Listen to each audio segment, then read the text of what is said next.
So how do I go about actual recording? Well, I set up my screen like this. I have my presenter view visible. And pro tip, so if I've got your camera on so that the students can see a picture of you in one corner or the other, put your presenter view as close to your webcam as possible, because that's where you tend to look with your eyes. And if you are looking close to the webcam, then it looks like you're making eye contact with your audience and talking to them. And if you put that somewhere way else off on the screen, it looks like you are being a bit shifty. So put that as close as humanly possible to the camera. That's my pro tip number one. Now, how do I start recording? Very easy. There's a section over here with controls. Start streaming, start recording, start virtual camera. So start recording is our winner. And if I click that, boom, it highlights it. So I can see I'm recording because it's highlighted. It stays highlighted even when I move my mouse away. It also puts a little red dot here, a little recording dot, a bit subtle, but it's there. So now I'm talking and all of this output that I'm making is going into a file. And I like to have OBS visible because then I can see that I really am recording and not just talking to myself, and I can check what visual has been recorded and make sure that I didn't accidentally bonk onto the wrong scene, which can happen from time to time. So it's a quick, easy check. When I want to stop recording, the start recording button turns into a stop recording button. So I just click there again and it stops. Very easy.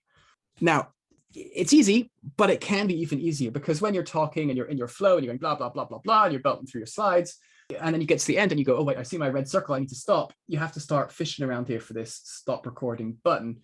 Much easier if you just have a hotkey on your keyboard. The question is, which key should that be? Now, my first thought here was I put a space bar because it's really big and it's hard to miss. So even if I'm busy thinking about what I'm saying, I can just reach and clunk that thing pretty easily. But the problem is, if I then go over to PowerPoint and make a few different notes to myself or open up WordPad and write something, I push that spacebar about 20 times and I end up with 10 tiny videos because the camera starts stopping and recording. And I just delete them. It's not a big deal, but it's annoying.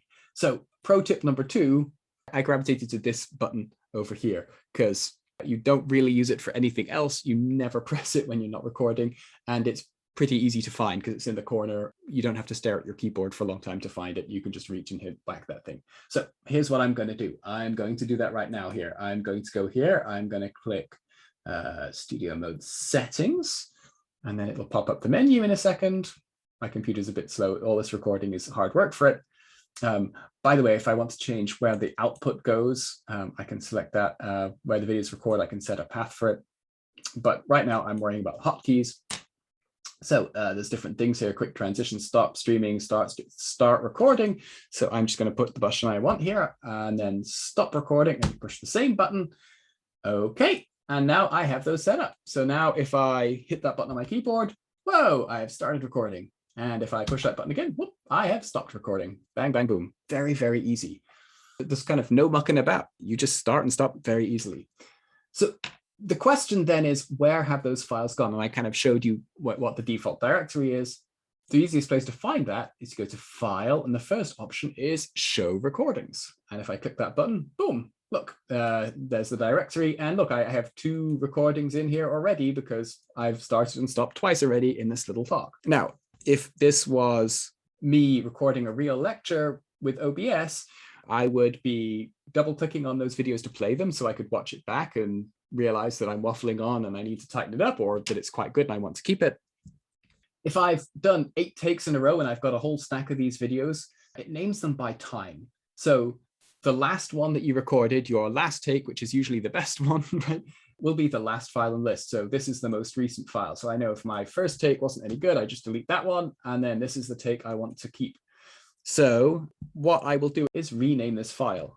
So I usually call it something like OBS 04, and if I number it like that, then when I put them in a directory, it puts all of my videos in order, right? 01, 02, 03, 04, 05, 04, and then I'll call it like recording videos or something, just as a reminder to me so I can look at it quickly and go, oh yeah, wait, that's what that video is about.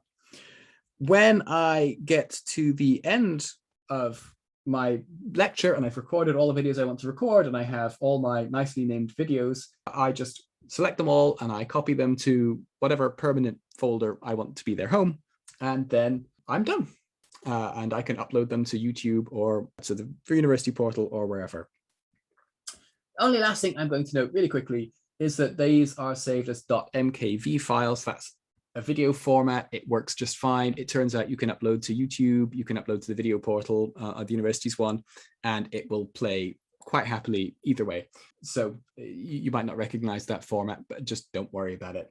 And so that is the flow that I use for recording lectures. I've recorded basically a whole year's worth of lectures like this. It works really, really well. And now maybe you can use it too. Excellent.